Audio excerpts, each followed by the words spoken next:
Hello বন্ধুরা, আসসালামু আলাইকুম। সবাই কেমন আছেন? আশা করি সবাই ভালো আছেন। আলহামদুলিল্লাহ, আমিও ভালো আছি। তো আজকে আমি বাইকটা বের করলাম, যেহেতু আজকে প্রথম রোজার দিন। তো বাইকটা নিয়ে একটু বাইরে বাড়ালাম, দেখি কোথায় যাওয়া যায়। একটু বাজারের উদ্দেশ্যে বাইরে যাব।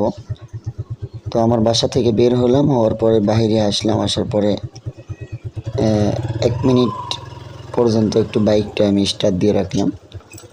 দেওয়ার পরে আবার সামনে আগাইতে থাকলাম। তো আপনারা যারা আমার এই ভিডিওটা দেখতেছেন, কে কোথায় থেকে দেখতেছেন, একটু কমেন্টে জানাবেন।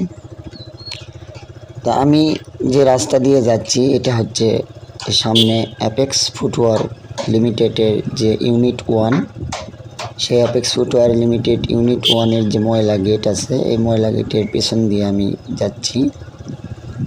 তো যারা অ্যাপেক্স ফুটওয়ার ইউনিট 1-এর আশেপাশে থাকেন, তারা কমেন্টে জানাবেন কে কোথায় আছেন। তো এই অ্যাপেক্স ফুটওয়ার ইউনিট 1-এর পেছন গেট অর্থাৎ ময়লা গেট দিয়ে আমি যাব। এটা বিশ্বাসপাড়া রোডের দিয়ে শফিপুর বাজার যাব। তো এই যে দেখুন, অ্যাপেক্স ফুটওয়ারের শ্রমিক ভাই বোনেরা এখন অফিসে চলে যাচ্ছেন। তাদের ডিউটির সময় হয়েছে, তারা অফিসে যাচ্ছে অনেকেই। তা আমি দেখি একটু সামনের দিকে যাওয়া যাক, কোথায় যাওয়া যায়। আমি বাসা থেকে বের হয়েছি একটু আমার বাইকটা হালকা পাতলা সার্ভিস করার উদ্দেশ্যে। তো দেখি কি সার্ভিস করা যায় বাইকটা। তো দেখুন, এই যে এটা হচ্ছে শফিপুর এলাকা, বিশ্বাসপাড়া ভিতর থেকে যে রাস্তাটা উঠেছে হাইওয়েতে। তো আমি এখন যাব শফিপুর বাজারের দিকে। সামনে শফিপুর আনসার একাডেমি আছে। প্রথমে এই যে এটা দেখুন, এটা আমার রাস্তার ডান পাশে, আমার হাতের ডান পাশে এটা একটা ফ্যাক্টরি, এটা একটা মিলস, রড মিলস বলে। আর রাস্তার বাম পাশে আছে স্টার্লিং নামে একটা গার্মেন্টস। তো যাই হোক, আমি সামনের দিকে যাচ্ছি, শফিপুর বাজার যাব। যাওয়ার পরে দেখি আমার বাইকে কি সার্ভিস করা যায়। এই জন্য সকাল সকালেই একটু বের হলাম। রাস্তায় গাড়ি একটু কম আছে, তো দেখা যাক আমার বাইকের কি সার্ভিস করা যায় হালকা পাতলা। তো সামনে যে এটা হচ্ছে আনসার একাডেমি 3 নম্বর গেট। আনসার একাডেমি 3 নম্বর গেটের ওই যে সামনে ফুটওভার ব্রিজ দেখা যাচ্ছে। যেহেতু আনসার একাডেমিতে স্কুল আছে, এই জন্য ফুটওভার দেওয়া আছে ওখানে মানুষ পারাপার হওয়ার জন্য। এটা হচ্ছে আনসার একাডেমি 3 নম্বর গেট। আমি আনসার একাডেমি 3 নম্বর গেট পার হলাম।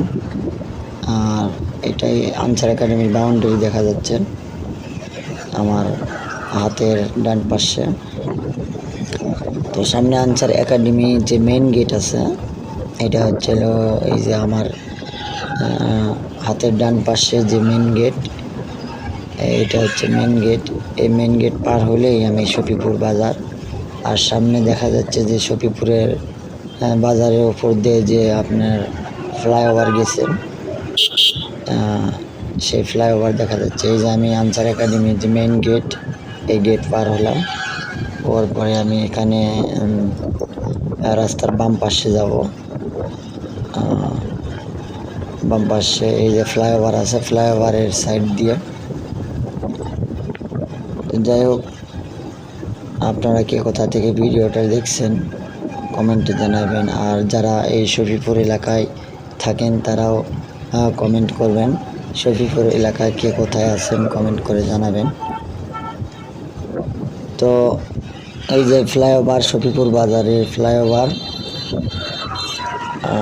এই ফ্লাইওভারের নিচ দিয়ে আমি যাচ্ছি। যেহেতু রাস্তার যেহেতু আমার হাতের ডান পাশেই এই দুই থেকে তিনটা মোটর বাইকের সার্ভিসিং সেন্টার আছে, অর্থাৎ দোকান আছে। তো এখানে একটা দোকান আছে, সেটা হচ্ছে বিসমিল্লা মোটরস। আমি বেশিরভাগ এই বিসমিল্লা মোটরসেই আমি বাইক ওয়াশ করা, যাবতীয় সার্ভিসিং করা, অর্থাৎ সব কিছু আমার বাইকের যাবতীয় টুকিটাকি কাজ আমি এই বিসমিল্লা মোটরস থেকেই করি। আর এই শফিপুর বিসমিল্লা মোটরসের যিনি হচ্ছে মালিক, তো শফিপুর এই বিসমিল্লা মোটরস দিয়ে মোটর সাইকেল বা বাইক সার্ভিসিং যে দোকান আছে, এই দোকানের মালিক হচ্ছে মামুন ভাই। তো উনি খুব ভালো মানুষ।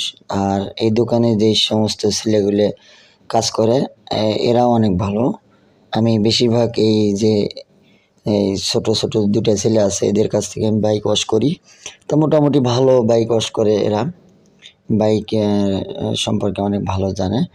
তো আমি আসলাম মূলত যে আমার বাইকটার হচ্ছে যে ফুয়েল ট্যাঙ্কি আছে, এই ট্যাঙ্কি ওয়াশ করার জন্য। তো এই যে ছোট ছেলে, যে এর নাম হোসেন, সে বলতেছে যে আপনার নতুন বাইক, আপনার ট্যাঙ্কি ওয়াশ করার কি প্রয়োজন। তা আমি বললাম যে দেখো আমার ট্যাঙ্কির মধ্যে একটু ট্যাঙ্কির মুখটায় যে ইয়ে আছে, ওখানে একটু মরিচা দেখা যায়। তো ও বলতেছে যে এটা কোনো সমস্যা না, এটা মরিচা টুকটাক বড়ই, আপনার নতুন বাইক, এই নতুন বাইকের ট্যাঙ্কি ওয়াশ করার কোনো প্রয়োজন নাই। তো ও আমাকে কথা বললো। তা আমি বললাম যে যাই হোক, একটু দেখতে খারাপ লাগে। কয় দেখেন, খারাপ লাগলে কি, আপনি নতুন বাইক, তো এটা নতুন ট্যাঙ্কি খোলার কোনো প্রয়োজন নাই, একটু হালকা মরিচা পড়তেই পারে, এটা প্রত্যেক বাইকেরই পড়ে। তো ও আমাকে অনেকবার বলতেছে না এটা ওয়াশ করার প্রয়োজন না, ওয়াশ করার প্রয়োজন না, আপনার যদি ওয়াশ করেন তাহলে আরও কিছুদিন যাক, আরও বেশি মরিচা পড়ুক তারপর। আর আপনার ট্যাঙ্কির ভিতরে তো অনেক ভালো আছে। ও আবার মোবাইল দিয়ে লাইট দিয়ে ট্যাঙ্কির ভিতরে দেখলো, আমিও দেখলাম যে ট্যাঙ্কির ভিতরে অনেক মোটামুটি ভালোই আছে। আর ট্যাঙ্কির মুখেতে একটু হালকা মরিচা দেখা যায়। তো যাই হোক, আমি ওর কথাই শুনলাম যে ট্যাঙ্কি ওয়াশ করার প্রয়োজন নাই, নতুন গাড়ি কি আর দরকার।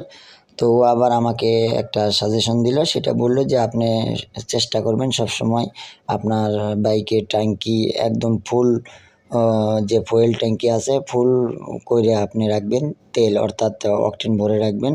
ফুল ট্যাঙ্কি ফুয়েল ভরে রাখলে তাহলে দেখা যাবে অনেক সময় ট্যাঙ্কিতে হচ্ছে মরিচা ধরে না। আর খালি ট্যাঙ্কি থাকলে অনেক সময় মরিচা ধরে। তো যে সমস্ত বাইকার ভাইরা আছেন, আমি তাদের উদ্দেশ্যে বলবো যে আপনারা যদি দীর্ঘ সময় বাইক না চালান, 15-20 দিন, 1 মাস 2 মাস বাইক না চালান, তাহলে চেষ্টা করবেন সকলেই ট্যাঙ্কি, যে ফুয়েল ট্যাঙ্কি আছে ফুয়েল ভরে রাখার জন্য চেষ্টা করবেন।